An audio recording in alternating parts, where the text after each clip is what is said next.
এই মুহূর্তে আমরা রাফা বর্ডারে দেখছি শত শত খাদ্যবাহী ট্রাক, ত্রাণবাহী, এগুলো হচ্ছে আমরা এই মুহূর্তে দেখতে পাচ্ছি। যদি দেখেন আলু, পেঁয়াজ, মানে একদম নিত্য প্রয়োজনীয় জিনিসগুলো এই যে এখানে হচ্ছে ক্রস এই গাজাতে ঢুকে যাচ্ছে। আপনারা যদি দেখেন হচ্ছে আমরা গেটটার সামনে দাঁড়িয়ে আছি, এই গেট হচ্ছে গাজাতে প্রবেশ করছে। সিরিয়ালে শত শত ট্রাক আছে এখানে। আমার ডান পাশে যদি দেখেন এখানে আপনারা দেখবেন হচ্ছে প্রচুর হচ্ছে তেলবাহী ট্রাক অপেক্ষা করছে। তেলবাহী ট্রাক যেগুলো এখানে আছে পুরো সিরিয়াল দিয়ে তেলবাহী ট্রাকগুলো এখানে রয়ে গিয়েছে।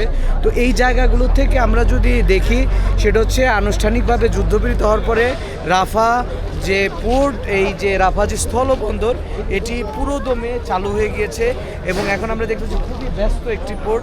মানে আজকে ভোর পর্যন্ত শুনশান নিরাপত্তা যেখানে ছিল, যুদ্ধবিরতি হয়ে যাওয়ার পরেই এখানে বড় ধরনের একটি সেট আপ, বড় ধরনের একটি লজিস্টিক সাপ্লাই চেইন এখানে তৈরি করে ফেলা হয়েছে। যদিও মিশ্র সরকার আগের থেকে প্রিপেয়ার ছিল যে ভেতরে গাজাবাসী প্রায় 1 বছর বাইরের কোনো ত্রাণ যায়নি, শুধুমাত্র বিমান থেকে কিছু ত্রাণ ড্রপ করা হয়েছিল আন্তর্জাতিক বিভিন্ন সংস্থার মধ্যে।